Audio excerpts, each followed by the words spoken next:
ku danna subscribe.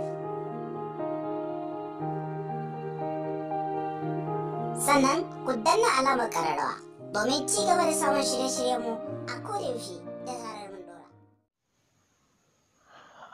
‘Yan uwa assalamu alaikum wa rahmatullah, sannan mu da sake ƙara kasancewa tare da ku a wannan channel namu mai albarka na Hausa Program TV.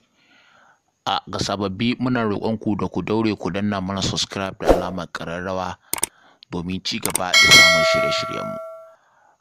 Insha Allahu a wannan channel namu ta muku tanade-tanaden abubuwa da dama da za su amfanar da kuma ci gaban al'umma baki daya. In Allah da inda za ku ci gaba da kasancewa tare da wannan channel namu, in Allah da za ku fa'idantu kuma za ku amfana da irin shirye-shiryen da za su zo muku nan gaba.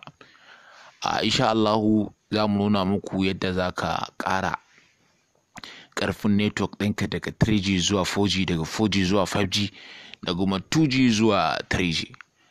Ba tare da ɓata lokaci ba, za ka shiga settings na wayarka wayanda kuke gani gashi na shiga nawa. Kuma akwai abin lura guda ɗaya a nan wajen, maybe yanayin yadda zan shiga wajen setting ɗin wayana, maybe kai kuma waya ta ba irin wayana ba irin naka bane, to dole za a ɗan samu bambanci. To in ma ya zama na hakan, gashi nan inda aka sa searching settings ɗin nan, za ka zo kai searching ɗin inda za mu shiga ne access point name, access point names, duk ɗaya ne, setting ɗin iri ɗaya ne dai na kowace waya da yake zuwa, wannan setting ɗin iri ɗaya ne. To sai ka shiga kai searching. Bara in shiga na nuna mana a nan wajen. Gashi za ka shiga network and internet nan. In ka shiga ya buɗe, za ka shiga inda aka sa nan sim card nan, za ka shige shi. Gashi ya buɗe, za ka layin da kake amfani da shi wajen yin browsing ko kake amfani da shi wajen siyan datan ka da sauransu, kake amfani da shi wajen harkokinka na internet, to a kansa za ka yi. Gashi zan shiga wannan layin na MTN da kuke gani kamar haka. Gashi na shiga, gashi na inda aka sa access point names din nan, zan shige shi. Zan shiga na ƙasan, ya danganta da irin layin da kake amfani da shi. Gashi ni da yake MTN ne, gashi kamar yadda kuke gani, wannan na ƙarshen na ƙasan kenan, na biyu, sai in taɓa shi. An ka taɓa shi, gashi za ga ya buɗe kamar haka. za ka je can ƙasa ne, gashi inda aka sa APN protocol ɗin nan na farko kenan, gashi sai in shige shi, sai na mai da shi can ƙasa, sai in taɓa can ƙasa, gashi kamar yadda kuke gani. Amma ka taɓa yi ba, yana ga yana zuwa a na farko ne, sai mai da shi can ƙasa kenan, IPv4/IPv6, sai na ƙasansa shi kuma APN Roman protocol. Gashi shi ma the same da na farkon da kai, za ka mai da shi zuwa can ƙasa ne.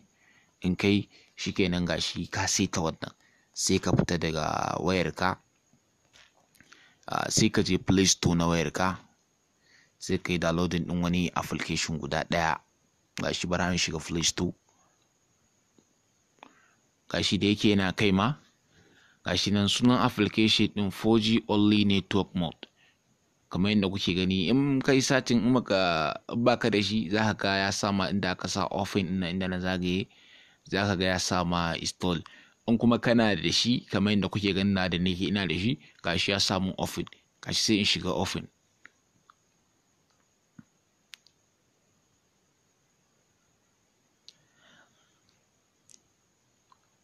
Za mu ɗan jira ya buɗe.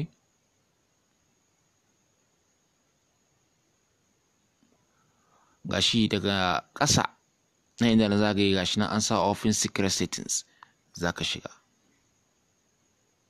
Gashi za ku ga duk wasu bayanai IMEI da sauransu na wayarka da sauransu duka, gashi za ku ga kansu.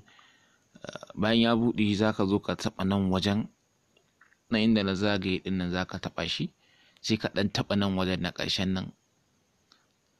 Gashi za ka yi can ƙasa. Gashi wannan da na zagaye ɗin nan, an sa masa LTE/UTM-TX auto bracket, gashi nan an sa PRL, gashi sai ka taɓa shi. in ka taɓa shi insha Allahu in dai wayar ka 2G ce to ƙarfin network zai zama daidai da 3G. Dai 3G ne ƙarfin network ɗin zai zama daidai da 4G. In kuma 4G ne ƙarfin network ɗin zai zama daidai da 5G. Insha Allahu ku ci gaba da kasancewa tare da wannan channel namu domin ci gaba da zakulo muku abubuwa da za su amfani al'umma baki ɗaya. Kada dai ka manta wanda ka shigo ka kalli wannan bidiyo ka daure ka danna mana subscribe sannan kai liking kuma kai sharing. Mun gode ku ci gaba da kasancewa da channel namu a koda yaushe. Wassalamu alaikum warahmatullahi.